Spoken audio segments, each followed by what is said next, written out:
Well, hello, everybody. Happy Friday.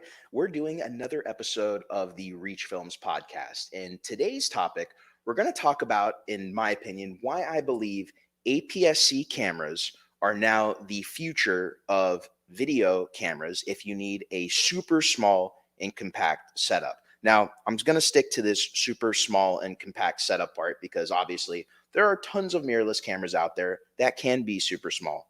But I also wanted to bring in Josh Sattin, who's a great friend of the channel, who definitely has a few thoughts, probably not all the same as me, which is why I want to hear two different sides of the coin on what his thoughts are about APS-C being the future or whether he thinks full frame is the future. So let me bring on Josh. Josh, how are you doing on this fine Friday afternoon?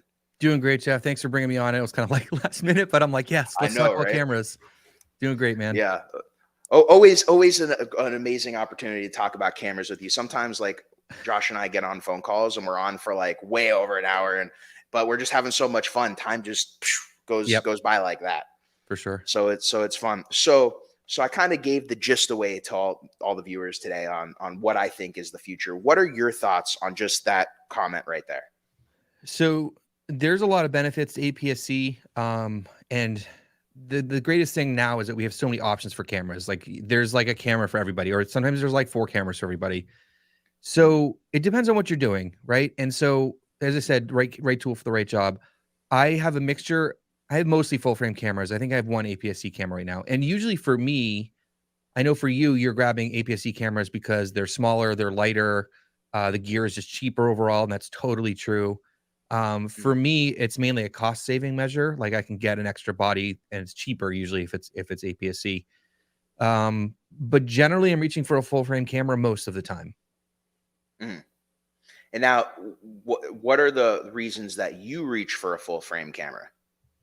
So I don't shoot in low light very often, but that is definitely a thing. Like if you are often shooting in low light, like a full frame camera will be better.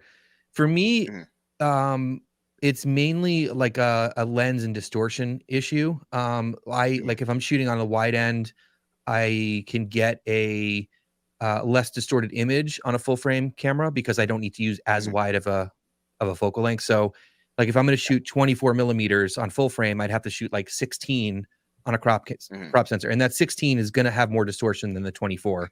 And I think a lot of people don't realize, like, when you even just take the center part of the image out, because you're just cropping in the center, you still get distortion. So people say like, oh, and 16... it's something I experience all the time, by the way, with this 11 millimeter, you know, yeah. As great as it is to have it, you know, I was shooting with a client of mine the other day and they were like, I love, you know, the image quality out of this 11 millimeter, but it is super distorted on the side, on the corners. You like, and I'm like, well, it is 11 millimeters. So I'm totally with you there. Yeah, so I guess I'm going to give you some of the pros about full frame, and then that's kind of what you asked me. So, for example, like when I'm doing exterior real estate, I often shoot at 24 millimeters, and so I would either have to shoot on 24 millimeters and stand way further back to get the same kind of distortion with a APS-C camera, or use a 16 and then get more distortion. Which, if when you're doing like exterior real estate, like I want the lines like really straight. 100%. Same thing I have in the studio. So like right now I'm shooting on a 28 millimeter on a full frame camera. So if I were to do that on a crop camera, I don't know, what would it be, like a 19 or something, which would definitely have more distortion. And so I'd either have to back the camera up further, which I don't have room for in a tight situation. So distortion, I guess, is one of the things. The next thing would be depth of field, you know? So it's easier to control your depth of field when you have a full frame sensor over at APS-C. I don't really care so much about that because I don't shoot at like f1.4. Like that's not like the biggest. That's not part of my style and what I like to do. But some people, that makes a huge difference. That's true. And I think what you're getting at though is also your lens selection. You're choosing the right lenses for the right gig, for the right. The lenses are a tool just like the camera, and you know what tools you need to get those specific shots. And you're also used to those right tools on full frame. So it's kind of like you're not having to think about it. You know what a 24 is going to be. You know what a 16 mil is going to be. And you don't have to even, you just know when a distortion is going to become a factor and how to avoid it. Right. Where you definitely have to fight the distortion a lot more on crop sensor because, you're always trying to find that similar field of view. Yeah, that's just So, one thing that I've been thinking about a lot lately is distortion. mhm. So I would totally agree with you. I think it's interesting. I think if you're a video shooter, and as I said in the beginning, and you're trying to have the lightest setup possible, no matter what, you can't get an 11 millimeter like this Sony 11 millimeter that's a 1.8 on full frame, and it also be this crazy small. But No. like you said, there's caveats there, and this 11 millimeter has crazy distortion, but I use it for specific purposes. One of the things that had me thinking about bringing up today's topic is when Micro Four Thirds first came out, and even Sony E-mount first came out, which Sony E-mount was originally really APS-C. There wasn't even really any full frame options back 10 years ago when it came out. The whole argument was you go mirrorless, not just because you get better image quality. That was arguable at the time. It was about the savings of size. And what I've started to see in modern cameras, especially after owning full frame cameras, owning crop cameras, and now I'm at the point where I only own crop cameras. I don't own any full frame cameras anymore, but I don't shoot don't shoot video. I don't shoot stills like ever. I'm pretty much only shooting video. And for the most part, I'm doing a lot of content creation type stuff like podcasting, vertical video, stuff where it doesn't really matter as much if I'm on full frame or crop.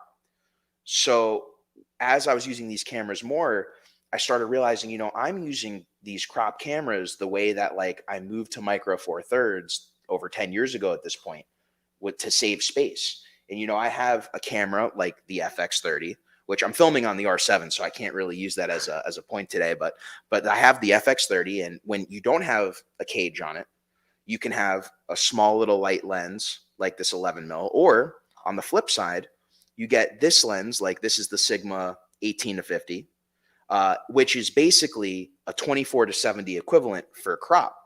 But when you use it in this kind of a setup, you have such a smaller footprint than a similar lens on full frame that if it's important to you, you're really only going to get it with this kind of a system. And I think where full frame changes things a little bit is you want to get a 24-70 on a full frame. The image quality is going to be pretty good, but that lens pretty much on every system is pretty big. Sony just came out with their new full frame. What is it at 24-70 f4? And that's like the smallest I've seen a 24-70 for modern cameras. I'm sure. Is that you holding a 24-70 right there? No, I just grabbed whatever lens is next to me. This is the RF 15-35, which is just slightly bigger than the Canon 24-70 2.8, and it's so big. I mean, look at it's. This thing's like 2 pounds. It's huge. The new G Master is light. I have that lens. I use that one many times a week. Like that's my main Sony lens for sure. I'm just going to kind of argue with you a little bit, Jeff. No, I want it. Bring it on. Bring it on. And like, I think about some of the new lens designs, which again, 100%, all the things you said were totally true. Like smaller, lighter, cheaper, for sure. I'm seeing some lenses that are kind of pushing the envelope a little bit. Like Sigma's 28-70 f2.8 is a pretty small lens, and that's fairly close to your 18-50. And so there are some options out there. Of course, if you go with prime lenses, you can get them even smaller. But overall, I agree that the crop lenses are definitely smaller for sure. And it's like, again, it's hard because we're not necessarily talking about all the benefits of crop sensor versus full frame, because I think if you're shooting stills, full frame is probably the way to go, especially if that's your business. I don't know why you'd want to shoot crop over full frame if you had the budget to go full frame, just because it's easier to get a more shallow depth of field. And you get cameras that can have, and I say can, have a much higher megapixel count than crop censored. It's hard. It's really hard. It's just I'm thinking of video content creation. You're out there, you're doing basic videos, or, you're only looking to have like one extremely small camera setup, and you're not like a videographer, you're not a cinematographer, you're just someone who's looking to buy a really small and compact setup. You can easily get those on crop Let's be real though, APS-C. Jeff. We're not talking about Canon here. No. So here's the next. Here's the hurdle though, which is the next part of this whole topic today. The hurdle is that Sony has, one professional crop camera. They're gonna come out with more. We know that, but they only have one.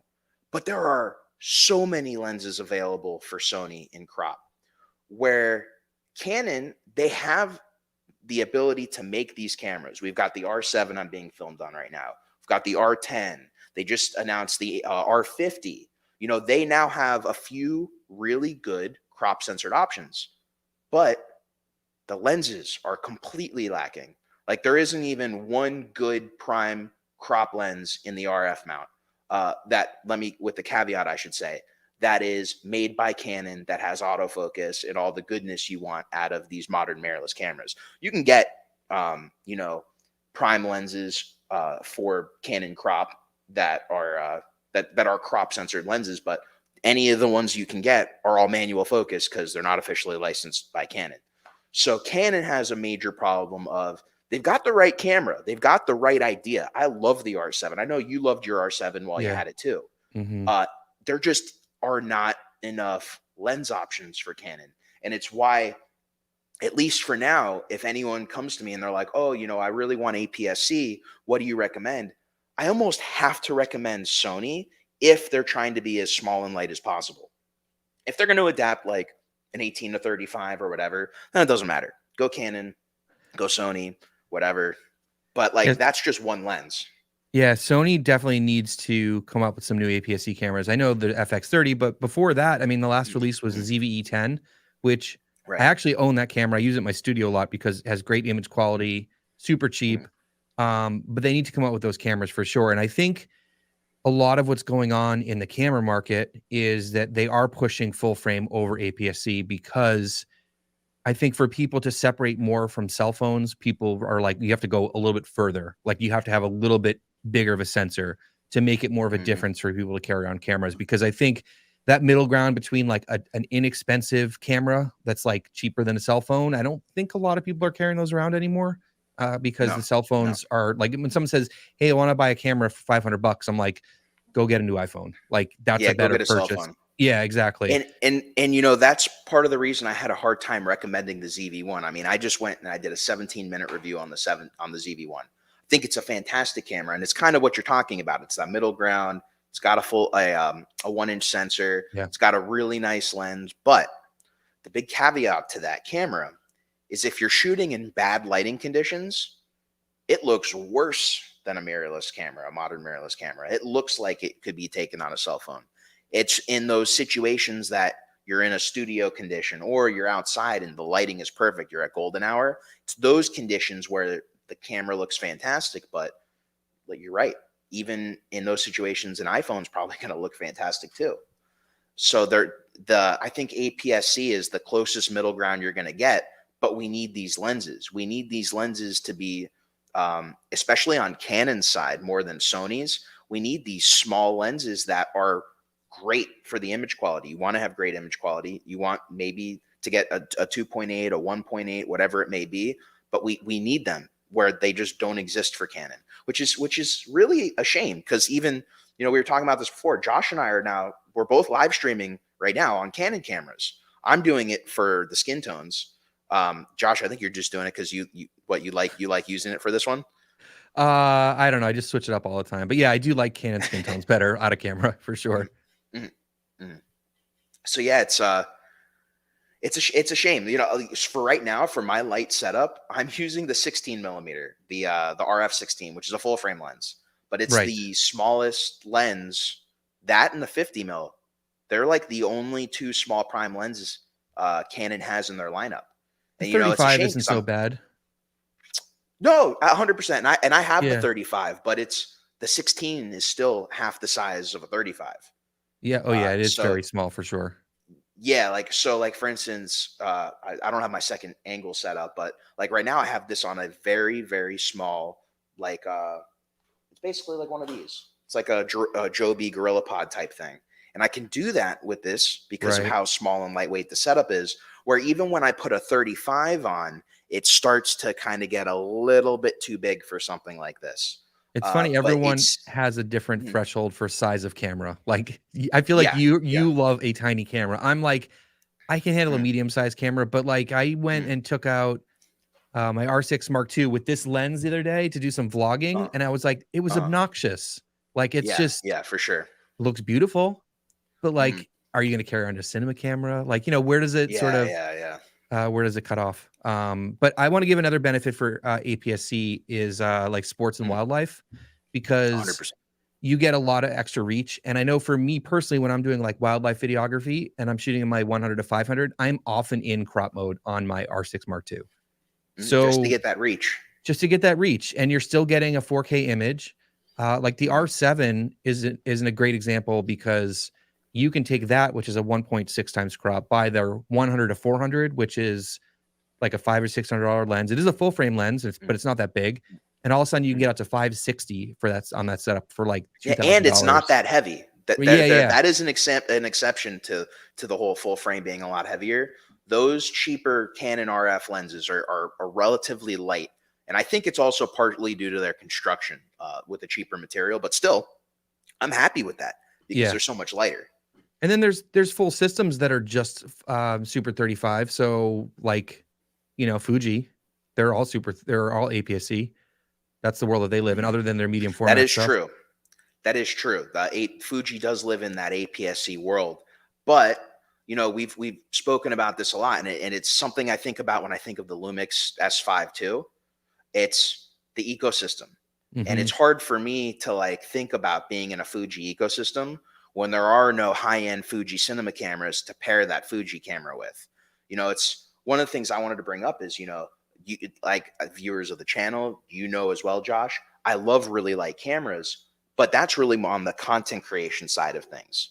When I'm talking about the cinema side of things, when I'm doing like narrative production, I like building up my camera rig. I build up my Komodo. It's not a small, camera anymore. It becomes a really big ordeal, but it really just depends on the situation that I'm filming in.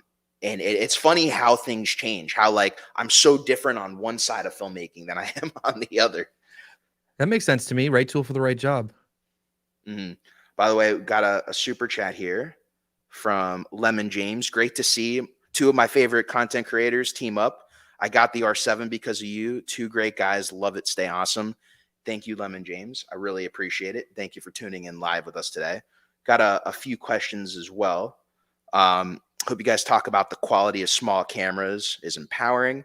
Could use a FX30 to film a vlog and then a blockbuster movie. It's not the best choice for either, but it's definitely capable. Completely agree. It can do both. May not be the best, especially on the filmmaking side of things. But if you need like a crash cam and you need to shoot and you're shooting with like a higher end Sony camera, I think the FX30 right now is really the only professional Sony crash cam you can get, because I rather choose a 10-bit FX30 than an 8-bit RX0, which is really the only other thing I think you can really think about using as a crash cam. And the rolling shutter is just like atrocious on the RX0. It's pretty heavy. It's the one thing that stopped me from buying it. Yeah, I mean, the other point is like if you're shooting on a budget, like, Mhm, and all of us have a budget, some is just different than others. Like mhm, lighting is going to make such a bigger difference in your camera. Like you can make an APS-C, you can make like a $600 or $1,000 camera look amazing if you light it well. mhm, So it's just in these tougher situations where you're leaning on the technology in your camera a lot more. So for me personally, like when I'm shooting my real estate stuff outside, like I want as much dynamic range as possible because I'm going to try to grab everything I possibly can. I don't want to clip anything. Could I mhm. like wait at just the right time of day? Maybe, I don't know, like, but you can try to make things work, but there are You advantages don't always have that option though, you don't. And especially with a house that's especially got in four real estate. sides, Mhm. there's always It's something in the like dark. you're always gonna almost have two to three sides of the house be in a really crappy position, and that's if you're lucky. That's if the Yeah. house isn't at a weird angle. Yeah. Yeah. I mean, I try So to go it's like the right time of day and that sort of stuff, but mhm.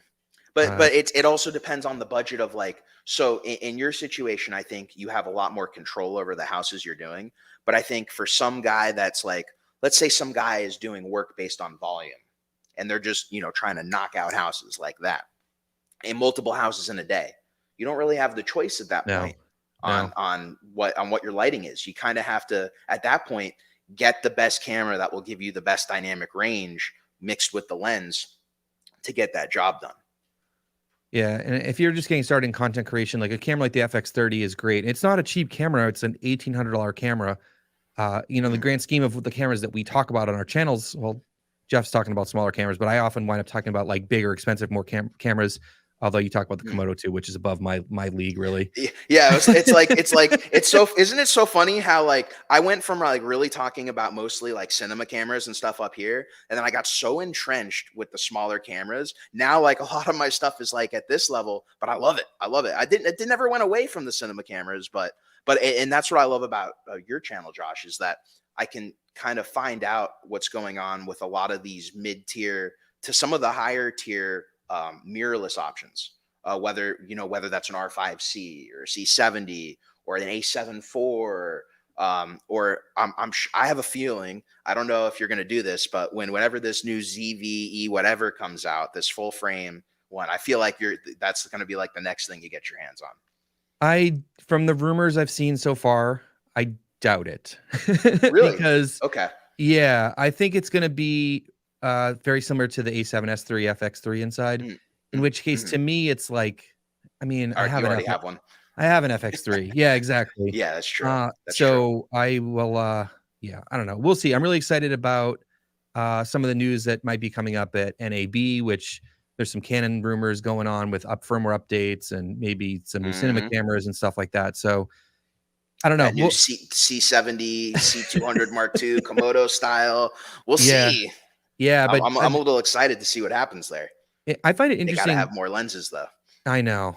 I find it interesting, Jeff, that like you ever hear the argument about Super 35 or APS-C cameras? Like, no, but like all these cinema cameras are Super 35. Like they shoot movies on these.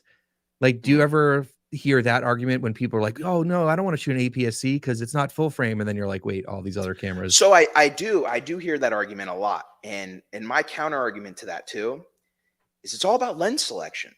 So if you're going to get an APS-C camera and shoot with and you're not thinking about your lenses beforehand, then yeah, maybe a full frame would have been a better option for you if you're not thinking about lenses and you buy all these lenses that may have performed better on a full frame camera. But if you go into APS-C and you go into it with the mindset of, I'm going to go get the right lenses for this body, then yeah, I think, of course they shoot like even the brand new RE Alexa, with the ALEV4 sensor, that is a Super 35 sensor. But these DPs, when they're choosing their lenses, are being smart about their lens choices. So it's a double-edged sword there when you use that argument. It's like, yeah, they do shoot on Super 35, but there's that whole other part too. So I just think it's interesting. I just think it. Yeah, I know. And I think about the progression over, it was before I was into any of this stuff, but when DSLR started shooting, 10, like the 5D Mark II, shooting full frame video, and people are like, oh my God, this is incredible. And then fast forward like 15 years later, and like everyone wants to shoot on full frame mirrorless cameras because we all have, like, if you're shooting photos or you're buying a camera, a lot of people have full frame cameras, and then you have bigger lenses and all this kind of stuff, where I think in a lot of situations, as you keep saying, like Super 35 can be great in the right situation for sure. Like, there are times, Jeff, where I'm like, I wish I had a tiny camera with a tiny lens, but all my stuff is huge. I just think it's the theme of today is that caveat: Super 35, APS-C, super small setups, but you have to think about lens selection way more than you do full frame. And that's the biggest caveat that I think prevents some people. Some people don't want to have to think about it. They just want to grab a 24-70, 15-35, whatever it may be, pick it up and just know it works. They don't have to think about math or, crop sensor, crop lens or anything. They just want it to work. And if you're that kind of shooter, stick with full frame. That's kind of my thought. I think it's also easier if you're in one world or the other. Like, I have trouble when I go back and forth. So I had that issue when I was like using the C70 with like an R5, because I was like, oh, I have my 24-70, but it's not a 24-70 equivalent on the C70. And then, you're sort of like, which focal length am I at? What like, I get a little bit confused. But if I was just shooting one or the other, you just, you're 18 to 50, you kind of know what that feels like after you use it for a while. And then the numbers don't really matter. You bring up another point too, where it's like, for me, you're right, living in one world or another. I tried to do both worlds, but then I realized, hey, the Red Komodo is my big primary camera for a lot of my high-end gigs. When I'm buying lenses, a lot of the times I'm considering, will they work on the Komodo and my R7? And I basically have to live in that crop censored life at that point. So it's easier for me as a shooter to want to stick with crop because my main camera is a crop. Like if my main camera was even a C70, I'd still be in that crop censored life because I'd be basing my lenses around the C70. Whereas if your main camera is a full frame, it's a lot easier to just live in that world. Just stay full frame. Why not? Yeah. So you make a really solid point. And speaking of Komodo, we got Scott Falcam in the house. Well, hello there. Hello, Scott. We have another question. Did third parties stop selling the speed booster for Canon RF that I have? It seems not to be sold right now. The general consensus is yes, that they did stop. I did a video on this a while ago, but essentially Viltrox came out and said that they were no longer allowed to sell electronic focusing lenses or accessories for the RF mount due to Canon. So you can still find the Viltrox speed booster for RF. It's not like it's not available. You can get it on eBay, you can get it on AliExpress, but it's not sold from the main retailers anymore. They're not, at least at this point, allowed to do that. But then the caveat is, and I don't know if you heard this, Josh, just last week, there was the very first third-party lens manufacturer that's been approved to make RF lenses, but it's from some company I've never heard of before. Started with an H. It was like Hanwei or something like that. And they're like the first company that's going to be making autofocus approved RF lenses. And I was really surprised because you'd think wouldn't it be like Sigma or Tamron or something like that? I don't remember exactly. Is it a Voigtlander lens? I can't remember. Yes, it's the people who make Voigtlander. Okay, the reason I'm thinking of that weird company name is it's the parent company of Voigtlander. Yeah, and so I keep forgetting to go look this up, but what I think it was it wasn't an autofocus lens, but it was open for communication between the lens and the body. Gotcha. So it would send metadata and you could see the aperture and stuff like that. But I think it's a manual focus only. I think. Okay, but still at that point there's electronic contacts, so at least you can still choose your aperture. There's some communication. Yeah, and maybe it says I was gonna say maybe it communicates the focal length to the camera, so it knows what. So you don't have to manually set the IBIS. Yeah, it's a good start though. It's a good start to having some kind of electronic communication because if they're doing it with this company, there's no reason to say that there won't be Sigma lenses at some point. Yeah, and sooner than later. I just went and looked, and you can still get that Viltrox speed booster on Amazon. It's sold from some other third party or whatever, but they are available.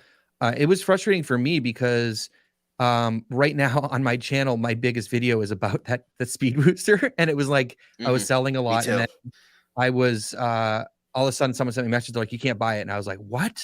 And I emailed my contact, and I should have made a video about this. I think we were talking then that and then 2 weeks later, all these videos came out. And I was like, oh, all right, well, yeah, it's frustrating. I mean, there's pros and cons of both sides of that non-third party argument. I've heard both sides of it. For me personally, I wish they opened it up because when you have a new mount, like the E mount, for example, when it came out, they couldn't make all the lenses. So they invited third parties to come in and fill it in. And now you have a huge ecosystem, but Canon is just not going to do that. So I don't know how long. Yeah, but it's detrimental though that they don't do that because Sony was smart doing that. That's why they had, like you said, that's why they have such a big ecosystem of lenses. I know. And Canon doesn't. They have somewhat of an ecosystem for full frame, but I'm just going to say it how it is. There really is no APS-C ecosystem. You can't call the 3 kit lenses that they have out for APS-C lenses that you use for professional production. I got so angry right there. I know. We're adapting old EFS lenses. That doesn't count either. Yeah, especially because the Sigma, I love it. I've been using it for 10 years now. It's a great lens, but it is so heavy and so big and so front heavy and loud compared to and loud. Yeah, the autofocus is just very loud. So if there's definitely no vlogging with that lens. Not that I would ever recommend that. I But think Canon, my thought about the Canon third-party system is that they should allow third-party lenses, just like Sony did at first. If you notice, like some of the early Sony third-party lenses or the E-mount third-party lenses were like different focal lengths, so they didn't make like a 24 to 70. Like Tamron made a 28 to 75 or 17 to 28. And so Nikon actually just started doing this like a month or two ago with their Z-mount. They said no third party of the standard focal lengths that we make. Like no one else can make like a 24 to 72.8. And so you get these but you still get options. So I would love Canon to open that up. That would be like a good compromise in my opinion. So if you want a 24 to 70, come out with a 34 millimeter. Well, you think about like you know, like the Zeiss lenses, there was like a 25 and a 40 and an 18 like for E-mount. So they came out with like slightly different focal lengths. So that's an option. I don't think Canon's going to do it, but you see that in E-mount and Z-mount. It's interesting. It's interesting. So Revolving Cyclops says, yeah, I don't know. You could beat a man to death with the average Micro Four Thirds body. I'm having a lot of trouble correlating body size with sensor size. Yes, however, there are extremely, extremely small Micro Four Thirds bodies. I mean, I wish I could. I have one of the original Z cams here, and that thing is the size of a GoPro, and it's got a full Micro Four Thirds sensor. So you could get those cameras extremely small.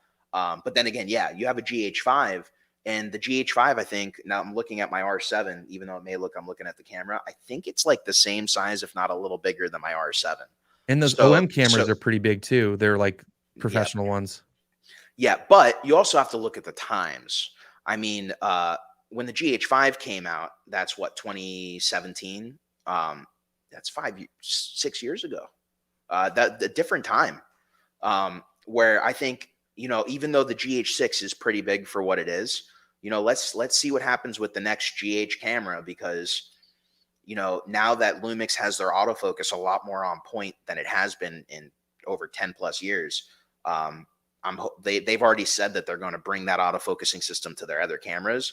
So if Lumix can make a smaller, lighter camera body, they've got a lens ecosystem for sure. Like that's without a question. So it'd be interesting to see if those lenses are compatible with the new autofocus, the phase detect, which there's a possibility they aren't.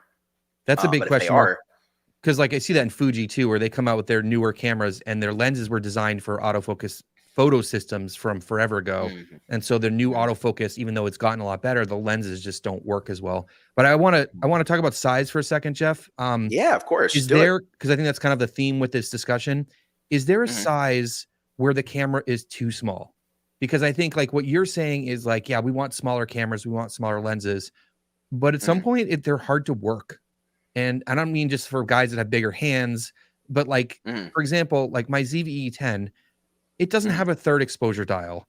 Like it's cumbersome to shoot in manual mode. Like it really is hard when you're running and gunning. There's a point where just like the Roving Cyclops is talking about, even Micro Four Thirds cameras, like there's a point where it gets so small that you can't use it in a professional sense. It's very challenging.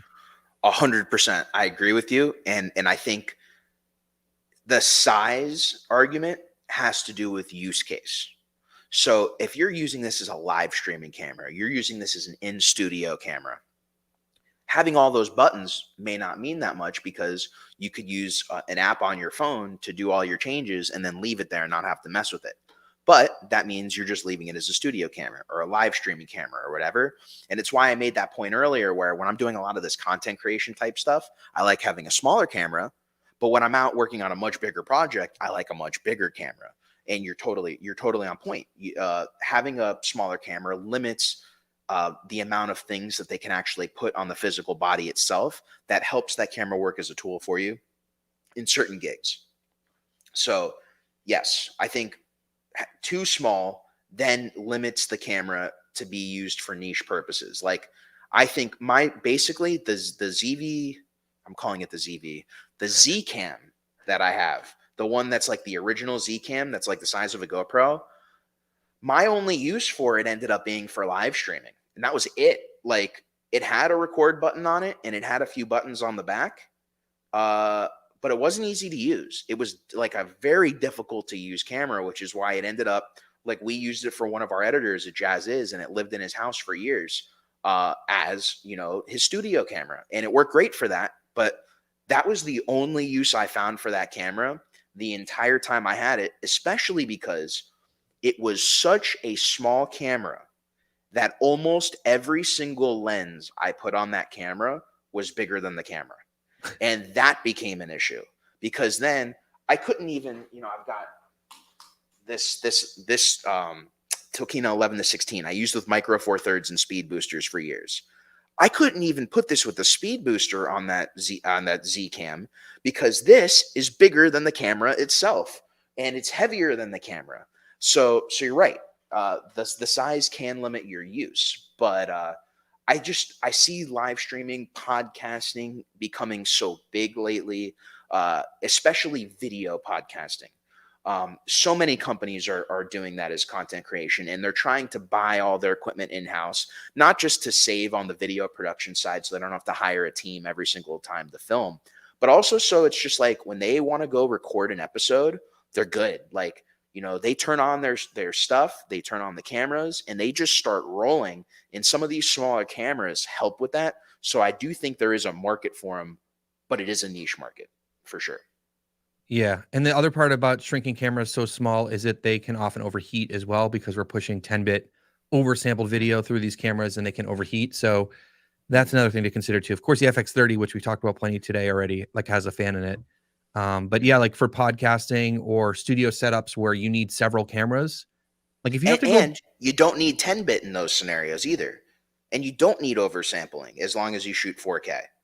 You know, well, because you probably you're only need streaming in 1080. Yeah, no, that's exactly what I was getting at. In those scenarios, you can take out a lot of these things. Because I mean, as long as you have a 4K camera at that point, you're downscaling the 1080, and you know, Bob's your uncle. You're good to go.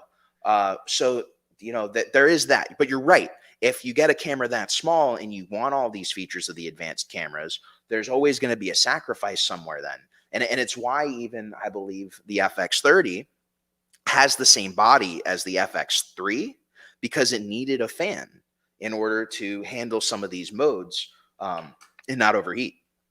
We could talk about the FX30 for hours, but I think a big part of that was also to save costs because they just literally took the FX3 and shoved other stuff in there. Minimal R&D, but by the way, I've had this camera overheat. You did, but only because I was in very hot conditions and the way I was holding the camera was limiting airflow. So it was user error. I can firmly say. Okay. But it did overheat because of the way I was holding it. Just something I put out there. Yeah. Well, the other thing is, if like I think roving Cyclops agrees with you. It's tooling costs. Oh yeah, that's exactly what Sony loves to do is just like take all the parts they have and make new cameras and put a little software update in them and call it a new camera. You see that constantly. I think that's kind of what the ZVE1 is going to be as well. So I don't think there's anything. I don't think we're going to see any new hardware really in that. I think there'll probably be some cool software additions, but like I just want to point out one thing you said about podcasts and studio setups is if you have to buy multiple cameras. Like if you're doing like a 2 or 3 person podcast and you want to have like a wide and then maybe like a camera for each person or in a studio, like I'm usually running 2 or 3 cameras in my studio when I'm doing my talking head stuff. That's 2 or 3 times the cost for every camera lens combo.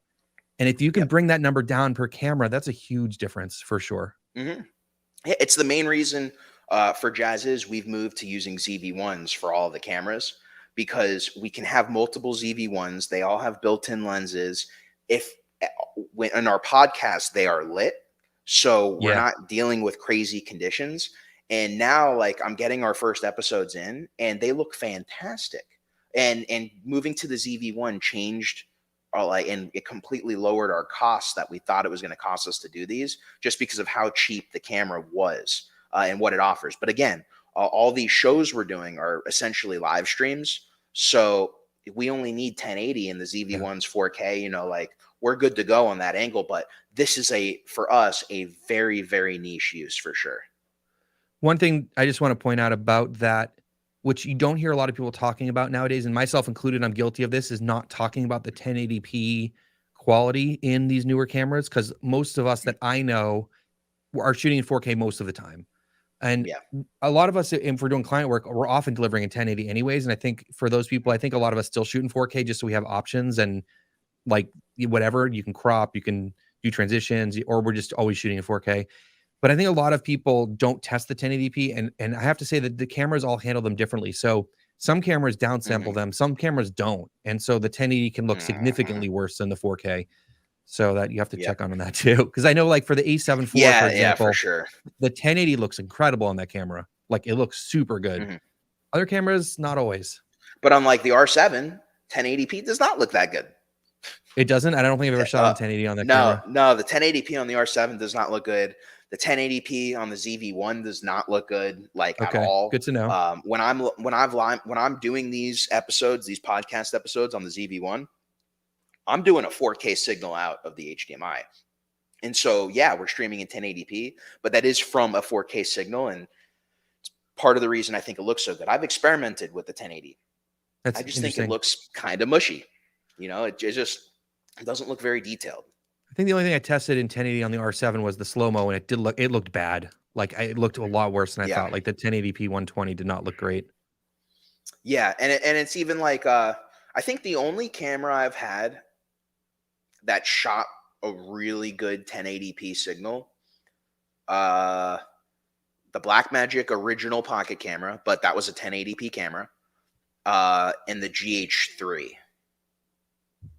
Those are the only two cameras I've had that have had like outstanding 1080p modes. But that's just from my experience. Like there's tons of like C100.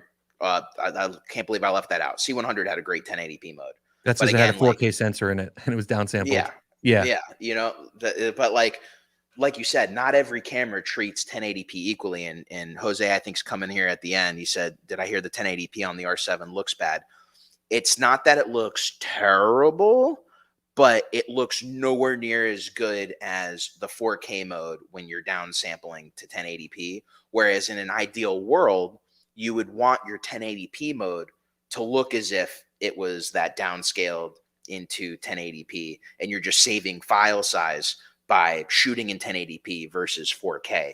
And you don't get that on the R7. On the R7, you're getting your best image, 4K 24, 4K 30p. But I don't use it as a 1080p camera. Again, even for this live stream, great example. I'm taking a 4K signal out of the R7 into the A10 Mini. That's how I'm getting the best image possible for this stream from this camera. So I never tested the 1080 other than the 1080 120, I think, on the R7. So I don't know. But I mean, I logged into Scott. Yeah, Scott made a comment just about the licensing agreement fee when we were talking about the Canon lenses earlier. Okay. You're saying companies almost always have a license agreement fee. Canon definitely does, and that makes sense. If you notice, DJI now sells a compressed RAW license for $979, and when he's talking about that compressed RAW license, he's talking about their new or not new, that their DJI gimbal camera, the one that they just did that firmware and came out with that new little module for. If you don't know the controversy, the short of it is it originally had RAW. They had to take out the RAW because it conflicted with some patents, and now they're adding RAW back in via a paid firmware. So they kind of figured it out against that. Jose is saying it would be great to test the 1080 against the RP. I don't have an RP, but yeah, that does sound cool. But yeah, well, I think we've beat this with the dead horse. I think everyone kind of knows where we stand on these cameras. I think, you know, I think they're the future. If with this whole big caveat, you know, your lens selection, and in some ways for right now, really the only way I would go APS-C if you're shooting with regular mirrorless cameras is Sony. I hope Canon kind of ups their game soon.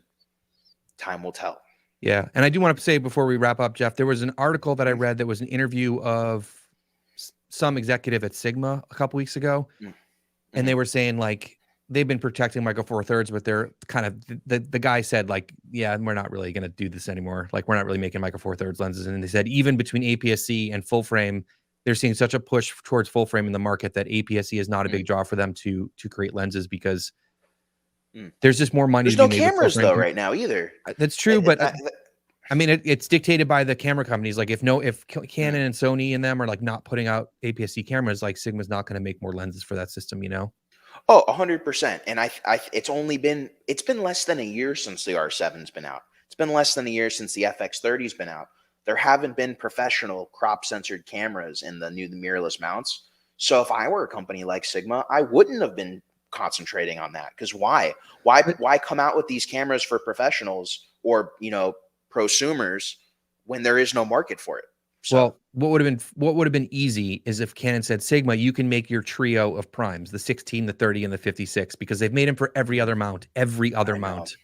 I know. It would be nice, because I would pick them up for the R7 in a second. Yeah, I know. And I remember when they put those out for the EFM mount, which no one ever talks about anymore on Canon. Yeah. I remember there was people that said like the Sigma 16 like saved the M50, you know, like, yeah, because that was a lens that really matched up with that camera well. Which is that's why I was like always baffled why they let the EOS M mount, the EFM, whatever it's called. Yeah. It's relatively new compared to everything else, and they licensed it. But the fact that they don't do the RF, I think that's what has a lot of people confused, because the M50 was so popular. Agreed. Well, I guess the new one is the R50 if you want one, but yeah, time will tell. Who knows? You know, hopefully with Voigtlander and everything, things are going to change. It's just we know with Canon, change doesn't happen quickly. So you know, it could be another year or two before we start seeing, you know, these lenses even from them. My gut says it's longer than that. I don't think we're going to see anytime soon. I try to be optimistic. I know. Glasses try to be optimistic. Full. Well, Josh, I want to thank you so much for joining me on this episode today. Josh is actually going to record another episode of his podcast right now, the 16 Stops podcast. Put a link in the description below after we wrap up this live stream, so you guys can go check it out. They're not doing theirs live, I don't believe, right? No, we're not. Yours pre-recorded. Yeah, so there's going to be pre-recorded, but they have a bunch of other episodes that they put out. I think this is going to be your 6th episode today you're doing, or 7th? Correct. Yeah, we've been chugging along. I know the magic number is 7, and most podcasts die by 7. So we're still going strong. We're having a great time. So definitely go check it out. You've had some great topics too. Some really great topics. Yeah, and my co-host Brandon is just like such a cool dude, and we have a great back and forth because we chat all the time, and I don't know, go check it out. But thanks for the plug, Jeff. Yeah, no worries. Well, I do also want to thank all of you who joined us live. I know I'm very sporadic when I actually put these out live. I've been doing them pre-recorded lately. I hope this is the start of kind of a new thing. I actually got my A10 Mini Pro set up right here, so I plan on doing some multi-camera live streams in the next few weeks. So stay tuned. If you're listening to the audio version of this podcast, make sure to check us out on YouTube, youtube.com/reachfilms, where you can see the video version and see our beautiful faces on your screen. So until next time, my name is Jeff Fagan. Thank you for tuning in, everybody, and I will see you guys in the next video.